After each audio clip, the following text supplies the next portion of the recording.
আমার প্রশ্ন হলো জি। যে আমরা 6 বোন, এক ভাই। এক ভাইয়ের ঘরে 2টি ছেলে, 1টি মেয়ে। মেয়েটা গত শনিবার ব্রেন ক্যান্সার হয়ে মারা গেছে, 19 বছর বয়সে। আপনারা ওর জন্য একটু দোয়া করবেন। জি।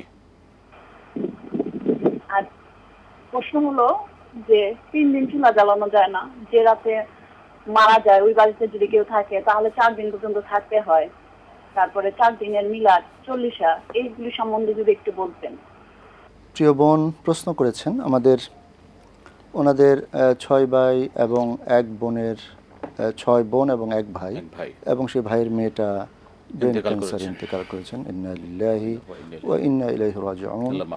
আল্লাহ যেন ওনাকে ক্ষমা করেন এবং তার জান্নাতুল ফেরদাউসের আলা মাকাম দান করেন। যেহেতু একটি অসুস্থতায় তিনি ইন্তেকাল করেছেন, রব্বুল আলামিন যেন এই অসুস্থতাকে কেন্দ্র করে ওনাকে যেন ক্ষমা করে দেন। খের, পাশাপাশি আপনার প্রশ্ন ছিল যে 3 দিন চুলা জ্বালানো যাবে না। আসলে এটা হলো শোক পালনের বিষয়টি ইসলামী শরিয়ত যেটা জানিয়েছে যে 3 দিন পর্যন্ত শোক পালন করতে পারবেন, এরপরে আর এটার প্রয়োজন নেই। তো আরেকটা বিষয়ের সাথে চলে আসে, তাহলে কি আমরা 3 দিন পরে একটা দোয়ার আয়োজন, খানাপিনার আয়োজন করব? এটার কোনো প্রয়োজনীয়তা নেই, এবং ইসলামী শরিয়তে 3 দিন 40 দিন এরকম কোনো বিধান খুঁজে পাওয়া যায় না।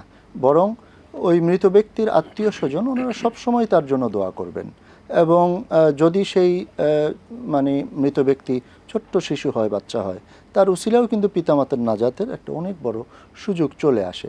সুতরাং এই 3 দিন 40 দিন বার্ষিকী এগুলোর মাধ্যমে মানে সময় অপচয়, অর্থ অপচয় এটা করা উচিত না। আপনারা সবসময় দোয়া করেন, প্রত্যেকটি সলাতের পরেই দোয়া করেন, আল্লাহ তাআলা অবশ্যই আত্মীয় স্বজনদের ওই দোয়াগুলোকে কবুল করবেন ইনশাআল্লাহ। এই যে অনেকে বলেন চুলাই জ্বালানোই যাবে না, এই যে বাধ্যবাধকতা করতে কি করে কোনো ঠিক আছে করা যাবে না, মানে এটা একটা শোকের জন্য বলা হয়েছে যে তাদের স্বাভাবিকভাবে ওই সময়টা চুলা যেন না জ্বলে, এটা ওনার প্রতিবেশীদের একটা দায়িত্বের কথা বলা হয়েছে, তারাই দায়িত্ব পালন করবে।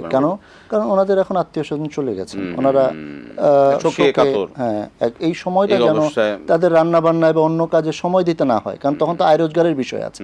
তো এই বিষয়গুলোতে যেন না যায়, এই জন্যই প্রতিবেশীরা তাকে সহযোগিতা করবে। সবাই ঠিক করে নিল কে কোন বেলায় খাবার পাঠাবে, এবং তাদেরও উচিত যে ওই শোকে একদমই কষ্ট হবে খাবার গ্রহণ করতে, কিন্তু দেহ তো আল্লাহর পক্ষ থেকে আমানত, সেই আমানত যেন নষ্ট না হয়, এই জন্য কিন্তু ওনাকে কিছু কিছু করে হলেও যথাসময়ে খাবার খেতে হবে। সেক্ষেত্রে একটা বিষয় হলো যে আমাদের অন্য ধর্মগুলোতে বা অন্য সভ্যতায় আমরা দেখি তারা কিন্তু এই বিষয়গুলো একদমই খেয়াল করে না। এটাই ইসলামের সৌন্দর্য, যে ইসলাম আমাদের জন্য এত সুন্দর একটি ব্যবস্থা রেখেছেন, প্রতিবেশীদের হক, ভ্রাতৃত্ব, মহব্বত, এবং এই যে আবার ঠিক একইভাবে যে কেউ নেই অথবা শহরী জীবনে কেউ হয়তো ওইভাবে আসলো না, নতুনই আসলো, পরিচিত হলো না, সেক্ষেত্রে ওনারা যদি নিজেরা প্রয়োজনে তারা চুলা জ্বালিয়ে রান্না করে খেতে পারবেন জীবন ধারণের ক্ষেত্রে। এটা বাধ্যবাধকতা, ফরজ বা ওয়াজিব কিছু না, এটা জি।